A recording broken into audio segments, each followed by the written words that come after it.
Aquí en el estudio de Bitácora Política, Daniel Montiel, experto en seguridad y consultor asociado de Grupo Consultoría Estratégica, y a Gerardo Rodríguez Sánchez, profesor de Seguridad Nacional, experto en Seguridad Nacional y Terrorismo de la Universidad de las Américas. Muchas gracias a los dos por estar con nosotros. Este diagnóstico que tenemos de la Comisión Nacional de Derechos Humanos lo venimos revisando cada año y cada vez que da su informe no sabemos si es que han cambiado las cosas. Nos hemos enterado de casos tan complicados como el del Tatos, que ha pasado o ha pisado 12 cárceles y que ahora pues se revela en un video que es muy probable que así operen las cosas dentro de las cárceles, en donde se contrata a estos sicarios o a estos delincuentes para mantener el orden al interior de las cárceles. Tu primera apreciación. Mira, queridísimo Héctor, las cárceles son la universidad no privada del delito en México y en muchas partes de América Latina. La sobrepoblación promedio en cárceles mexicanas, según el índice global de impunidad que coordinamos en Puebla, en la UDLAP, nos marca un 30% de sobrepoblación promedio. Pero los estados que leyeron en este reporte de la Comisión Nacional de Derechos Humanos coincide con nuestros datos. Hay una sobrepoblación de lo que se registra, de capacidad que se tiene para tener presos de los que se tiene, un 30%, pero hay estados como Zacatecas, Tamaulipas, el Estado de México, Ciudad de México, que tienen sobrepoblación del doble de lo que tienen capacidad. Otro dato que sacamos en el índice global de impunidad es la relación que debe de haber entre presos y policías penitenciarios. En el caso de México tenemos por cada 10 prisioneros, tenemos a un policía. La media internacional ronda los 3-4 policías por cada penitenciario. Hay países como Suecia, Héctor, en donde la relación casi es 1, porque el modelo penitenciario está evolucionando en los países desarrollados. Que también están cerrando las prisiones. Están cerrando las prisiones, como el caso de Suecia. Entonces, y el último dato que les dejo. Sí. Un preso en promedio le cuesta vivir en una prisión entre 20 y 25 mil pesos, que es dinero que él no genera porque no está trabajando de manera legal. Es dinero que él tiene que generar dentro de la prisión o que sus familiares le tienen que proveer para que tenga cigarros, cama, televisión, tiempo para bañarse, jabón. Que no le golpeen. ¿25,000 pesos? Entre 20 y 25 mil pesos. Las cifras mensuales. Mensuales. Entonces, por eso es que las cárceles se han convertido, en espacios de extorsión para que la delincuencia organizada desde adentro los subcontrate para que extorsionen con teléfonos celulares a la población en México. Bien, Daniel. Mira, atinadamente lo señalaste, es una cuestión de siempre. Vamos a decir, hasta hace aproximadamente mediados de los 90, es la situación de siempre. Es una problemática que se puede considerar en algunas ocasiones epidémica, en otras endémica, pero ya se ha convertido en una cuestión pandémica. Ya no la focalizas en un estado, ya es en casi todo el territorio. Ahora, sí hay que hacer una división entre lo que son los centros estatales y los federales. No quiere decir que no suceda nada o que no esté por suceder algo en los federales, más con el conocimiento de causa que durante 3 años estuvimos en una responsabilidad directa con hechos penales. Sí, se tiene que considerar que a mediados de los 90 hay un factor más que se agrega a lo que ya comentó Gerardo, que es el hacinamiento. Sí. Siempre ha existido, el hacinamiento siempre ha existido desde que se tenga memoria histórica de los penales, pero sí tenemos que considerar que a partir de los mediados de los 90 llega un factor diferente que es la delincuencia organizada, que cambia mucho el clima en los penales. Y si le sumamos al hacinamiento, a la falta de condiciones, no hay readaptación, no existe la rehabilitación, Le sumamos factores como es la mezcla de sentenciados con procesados, la mezcla de delincuencia organizada con delincuencia común.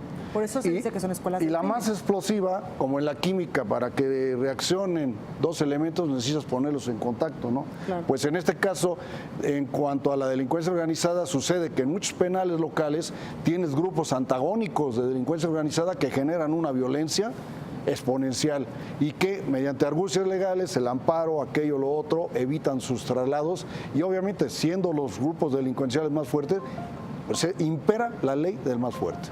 Exactamente. Yo con todo esto que están diciendo, ustedes son los expertos en materia de seguridad, quiero preguntarles, la crisis que estamos viviendo en estos momentos en los sistemas penitenciarios, en las cárceles en México, ¿no es un reflejo de la crisis del sistema de justicia que tenemos en el país? ¿Qué tal parece que no podemos pasar o no podemos avanzar en este tema con el nuevo sistema de justicia penal acusatorio, por ejemplo? Claramente, sí es un reflejo de dos crisis, no solamente en el sistema de justicia, sino también en el sistema de seguridad. Hay mucha gente que no debería estar en la cárcel, como bien dice Daniel, que no tienen sentencia y que de todos modos están esperando una sentencia final ejecutoria. Segundo, hay gente que comete delitos menores, los meten a la cárcel y como bien dice en esta fórmula de la bomba Daniel, están conviviendo y se están entrenando con estos delincuentes.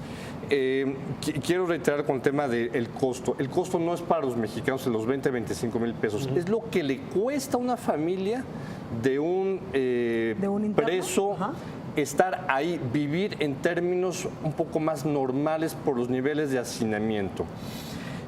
Finalmente, el nuevo sistema de justicia penal tendería a despresurizar las cárceles para que en las cárceles solamente tenga que estar quien se le compruebe que tiene que estar ejecutando una pena.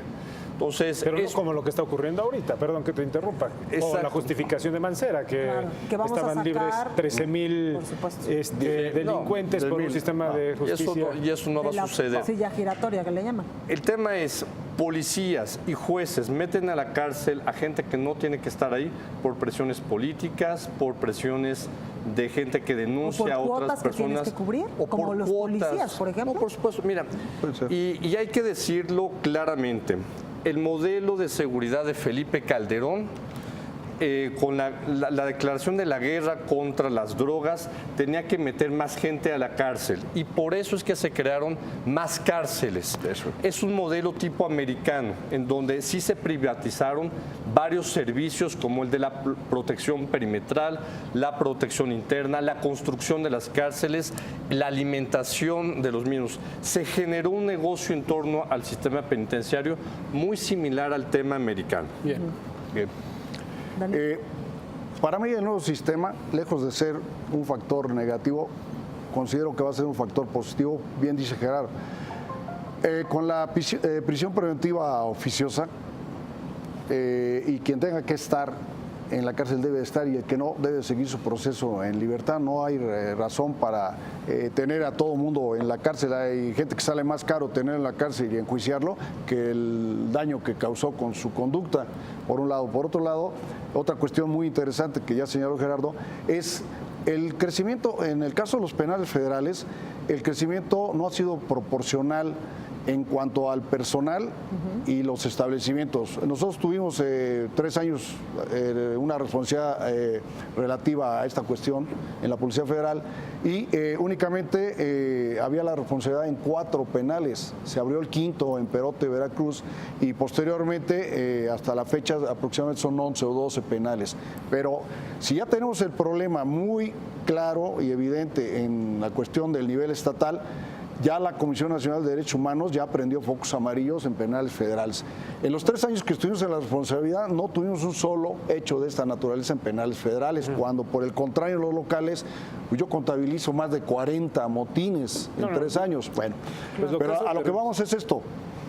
Bien dice Gerardo, bueno, se pensó en ampliar la capacidad física, pero falta personal médico, personal de custodia.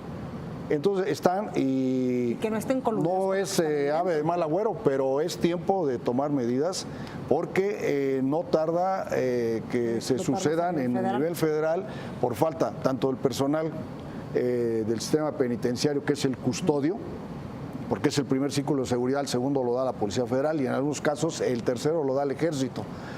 Pero sí hay carencia tanto de servicios médicos como de personal especializado en la debida proporción que marcan los estándares internacionales, ¿no? Bueno, nos llevará muchísimo estar hablando de cárceles, por supuesto que el tema lo amerita, pero me gustaría que la audiencia de Bitácora Política, al tenerlos a ustedes aquí en el estudio, pues también nos podamos llevar pues algo positivo.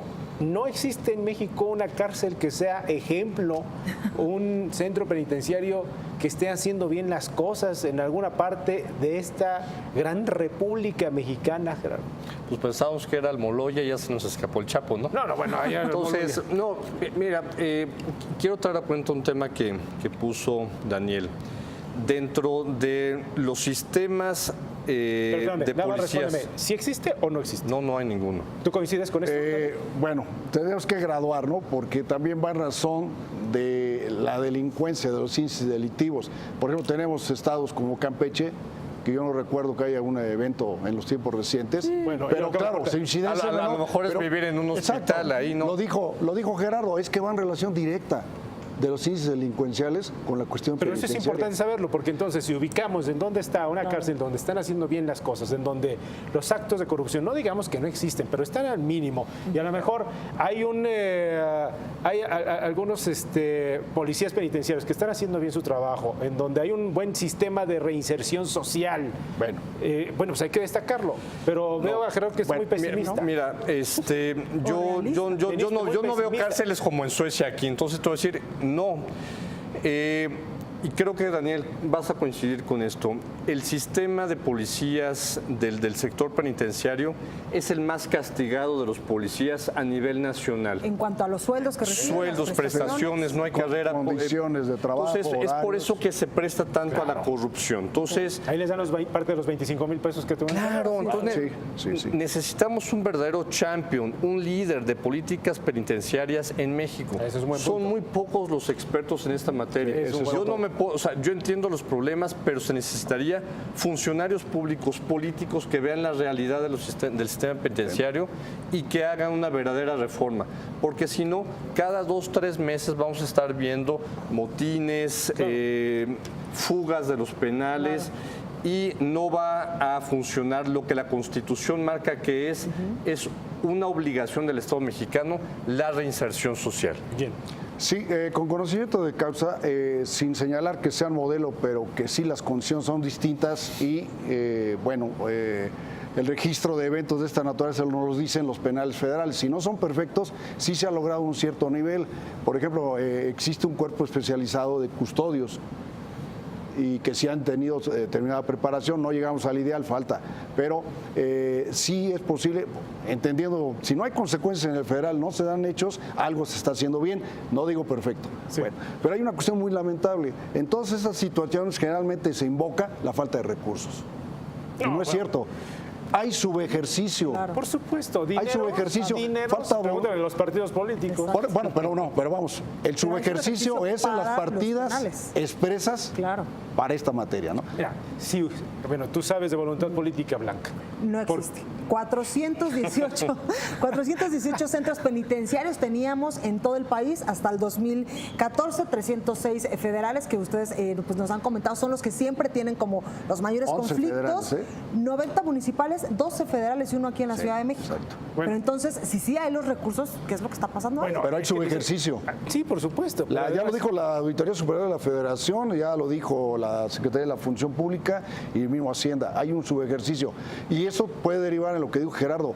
Las gentes que están al frente de los sistemas no tienen la preparación, no pueden gerenciar una cuestión de esta naturaleza. Entonces, obviamente se refleja en que hay subejercicio. Y ya estamos por cerrar, cuando uno habla de este tipo de temas, siento que vamos en un círculo infinito. O una espiral, que es peor. Una espiral en donde no salimos de lo mismo. La espiral no sabes el final.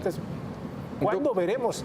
De verdad, en serio, y se los pregunto, ¿cuándo veremos algo positivo en ese sentido? Ahora que vienen las elecciones, Claro, las que seguro todo el mundo campañas. te va a decir como este aspirante, como este candidato, que el tema de la seguridad va a ser una de sus prioridades. Pero nos dicen sí, el tema es prioritario, pero ¿cómo?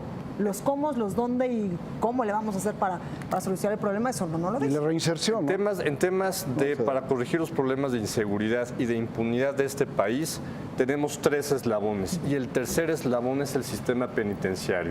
Pero como es el eslabón menos sexy de esta Sí. cadena, El que menos vende. nadie quiere verlo, Y no nadie no quiere dan meterse. aplausos, no genera aplausos. Dime, Héctor, Sí. ¿quién de tus amigos quiere ser o que sus hijos aspiren a ser policías penitenciarios? Pues nadie. Pues no. Entonces, eso es un Pero si problema hubiera que bien genera sueldo, si, corrupción. si fuera reconocido socialmente, Claro. si tuvieran las posibilidades, por Sí, supuesto que habría podría serlo. saturación en la carrera. Pero no tenemos ni siquiera carrera de eso, ¿sí? Así- no hay carrera. O de- No hay carrera. sí, no hay que- carrera, de hecho, no querido, la hay. no, Hay carrera, no lo hay. Hay algunos inicios. Cerremos las cortinas. No lo hay. Si hablamos de la generalidad, no lo hay. No, Porque 11 penales que tendría que federales haber, pues. contra los Digo, que tienen. en el sistema, no son en la nada. Policía Federal hay un encargado del sistema penitenciario federal. Sí, que son los 3 órganos. Pero no tiene los suficientes recursos, no ha generado un sistema verdadero de carrera. Y lo dramático es en el tema estatal y municipal. No, bueno. Ahí son En fin. Es el infierno de Dante en la tierra. el infierno, de verdad que sí. Sí. Para los que conocemos los penales, yo fui más de 50 motines y es terrible la vida. Gerardo, Daniel, gracias por Yo no he estar esta tenido noche esa con nosotros. experiencia, afortunadamente. Gracias a los dos por estar con nosotros, Gracias. Gerardo.